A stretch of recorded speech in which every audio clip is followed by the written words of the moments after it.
नमस्कार, स्वागत है आप सबका विश्व शांति दर्शन में। मैं श्रीराम शिंदे लेकर आया हूं कुछ अच्छी और सकारात्मक खबरें इस अनोखे यूट्यूब चैनल में, जिसकी शुरुआत विश्वधर्मी प्रोफेसर डॉक्टर विश्वनाथ कराड जी ने की है। आइए शुरू करते हैं आज की सुर्खियों के साथ। पेंच रिजर्व में जन्मे 4 शावक। भारत में चलेगी हाइड्रोजन ट्रेन। बाघों को पालतू जानवर पसंद हैं। पवन ऊर्जा का नया कीर्तिमान। दुनिया का सबसे लंबा पेड़।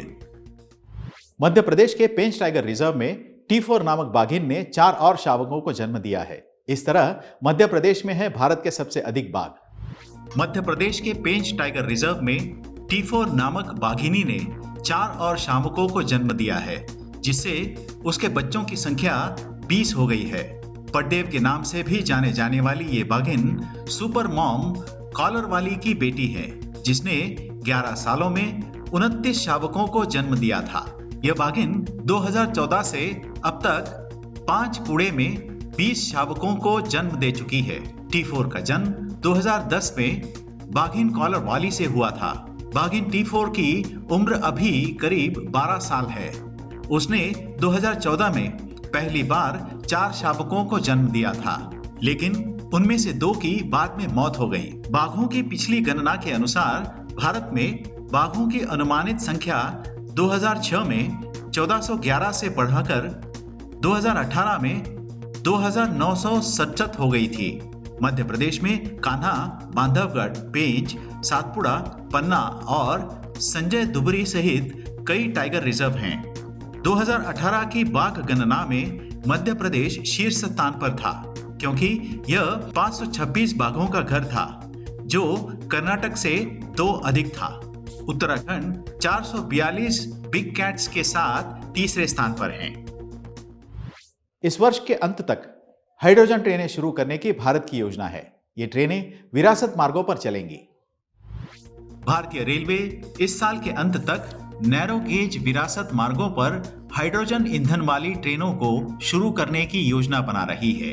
इससे ये विरासत मार्ग पूरी तरह से हरे भरे हो जाएंगे। भारतीय रेलवे के विरासत मार्ग माथेरान हिल रेलवे, कांगड़ा घाटी, बिलमोरा बघई, मारवाड़ देवगढ़ मदरिया, नीलगिरी माउंटेन रेलवे, कालका शिमला रेलवे, इसके साथ ही दार्जिलिंग हिमालयन रेल है। वर्तमान में उत्तर रेलवे कार्यशाला में हाइड्रोजन ईंधन आधारित ट्रेन का एक प्रोटोटाइप विकसित किया गया है। इसका परीक्षण भारतीय राज्य हरियाणा में सोनीपत जिंद खंड पर किया जाएगा। हाइड्रोजन से चलने वाली नई ट्रेनों को जर्मनी और चीनी ट्रेनों की तर्ज पर तैयार किया जाएगा। वंदे मेट्रो नाम की ये नई ट्रेनें मौजूदा ट्रेनों की जगह लेंगी। एक अध्ययन के अनुसार सरिस्का टाइगर रिजर्व में रखे बाघ जंगली शिकार की जगह मवेशियों को खाना पसंद करते हैं। लेते हैं ज्यादा जानकारी। सरिस्का टाइगर रिजर्व में किए गए एक शोध ने यह निष्कर्ष निकाला है कि राजस्थान के सरिस्का वन्यजीव अभयारण्य में बाघ अपने शिकार के रूप में जंगली जानवरों के बजाय मवेशियों का शिकार करना पसंद करते हैं। राज्य के अधिकारियों ने इसे एक चिंताजनक विकास करार दिया है, जो रिजर्व में बड़ी बिल्ली की आबादी को खतरे में डाल सकता है। ये निष्कर्ष बाघों और तेंदुओं के आहार पैटर्न का विश्लेषण करने के लिए एक वैज्ञानिक अध्ययन का परिणाम थे। ये अध्ययन 2016 और 2018 के बीच आयोजित किया गया था और हाल ही में प्रकाशित हुआ। रिजर्व में बहुत उच्च मानव जनित दबाव सहित कुछ खतरनाक तथ्यों पर प्रकाश डाला गया। अध्ययन में सम्मिलित बाघों के आहार में 77% पशुधन थे, विशेष रूप से भैंस, जो कि 1 दशक पहले 10.4% और 2018 में 19.4% से कई गुना अधिक हैं। इसने मानव वन्यजीव संघर्ष की बढ़ती संख्या को जन्म दिया है, जिसने लोगों के बीच बढ़ते असंतोष को प्रेरित किया है। लोन स्थित विश्व शांति को समर्पित विश्व के सबसे विशाल गुंबद को देखने के लिए आने वाले पर्यटकों की संख्या में बढ़ोतरी हो रही है। आइए देखते हैं। आपला जो हा विश्वशांती डोम आहे, हा जगाच्या अजूनही कानाकोपऱ्यामध्ये पोहोचला पाहिजे। ग्रामीण भागामध्ये आता आमच्या भागामध्ये अजून सकट लोक अजून इथून अपरिचित आहेत। फोटोत बघितले असतील किंवा कोणाला सांगण्यातून आलं असेल, प्रत्यक्ष आज आम्ही या ठिकाणी भेट दिली। आम्हाला अतिशय आंतरिक प्रचंड मोठं समाधान लागलं. विश्वनाथ कराड सरांनी अक्षरशः आता इतकं मोठं जगामध्ये सगळ्यात मोठं एक सौंदर्याचं ठिकाण, एक विश्वशांती ठिकाण, एक आत्मिक समाधानाचं ठिकाण म्हणून प्रचंड कष्टातून, प्रचंड मोठ्या त्यागातून त्यांनी हे जे उभा केलं, खरंच मी त्यांना खरोखर मनापासून त्यांना धन्यवाद देतो. ब्रिटेन ने पवन ऊर्जा उत्पादन का नया कीर्तिमान स्थापित किया है. सुनते हैं पूरी खबर.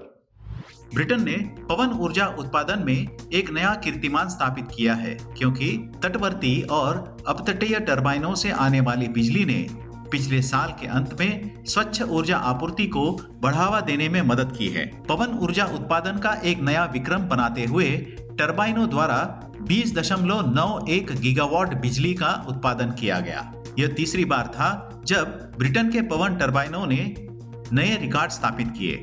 मई में नेशनल ग्रिड को स्कॉटलैंड के पश्चिम में कुछ टर्बाइनों को बंद करने के लिए कहना पड़ा क्योंकि नेटवर्क इतनी बड़ी मात्रा में बिजली का भंडारण करने में असमर्थ था.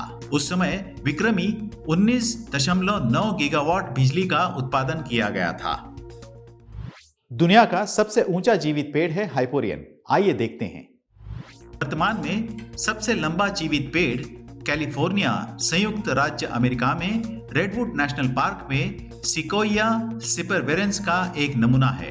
25 अगस्त 2006 को क्रिस एटकिंस और माइकल टेलर द्वारा इस हाइपरियन पेड़ की खोज की गई थी. इस पेड़ को संरक्षित रखने के लिए इसके सटीक स्थान को गुप्त रखा गया है. 2006 में नापे जाने के बाद इस पेड़ की ऊंचाई 279 फीट 1.5 इंच थी.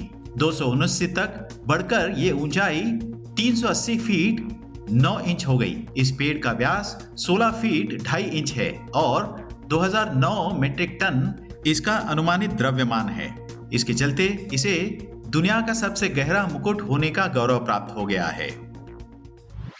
अगर आपके पास कोई फटा हुआ नोट है तो आपके लिए एक अच्छी खबर है. आरबीआई के नए दिशा निर्देशों के अनुसार कोई भी व्यक्ति अपने फटे नोट लेकर नजदीकी केंद्रीय बैंक के क्षेत्रीय कार्यालय में उसे बदल सकता है. क्या है इसके विवरण, आइए हम आपको बताते हैं जाते जाते. कटे फटे नोट या गंदे नोट जो थोड़े कटे हुए हैं या उसमें दाग लग गया है या फिर 2 टुकड़ों में बट गए हैं, ऐसे नोट किसी भी सार्वजनिक क्षेत्र के बैंक में बिना किसी फॉर्म को भरे बदले जा सकते हैं. उन नोटों का मूल्य इलेक्ट्रॉनिक क्लियरिंग सर्विस के माध्यम से संबंधित बैंक खातों में जमा किया जाएगा. इसके लिए आरबीआई द्वारा एक पद्धति निश्चित की गई है जिसमें कटे फटे करेंसी नोट को बदलने या जमा करने के लिए केंद्रीय बैंक के क्षेत्रीय कार्यालय में जाना होगा. नोट को उसके जानकारी के साथ ट्रिपल लॉक रिसेप्टिकल नामक बॉक्स में जमा करें. कटे फटे नोट जमा करते समय आवश्यक जानकारी जैसे नाम, पता, बैंक खाता संख्या और जमा किए गए नोटों के मूल्य वर्ग को जानकारी के रूप में मुहैया कराना होगा. ऐसा करने के बाद फटे हुए नोट की रकम जमाकर्ता के अकाउंट में बैंक की तरफ से जमा कर दी जाएगी. इन नोटों के बदले में प्राप्त राशि का निर्धारण उसके मूल्य वर्ग और क्षतिग्रस्तता के आधार पर किया जाएगा. इसी के साथ आज के संस्करण में यहीं पर रुकते हैं. देखते रहिए विश्व शांति दर्शन. धन्यवाद.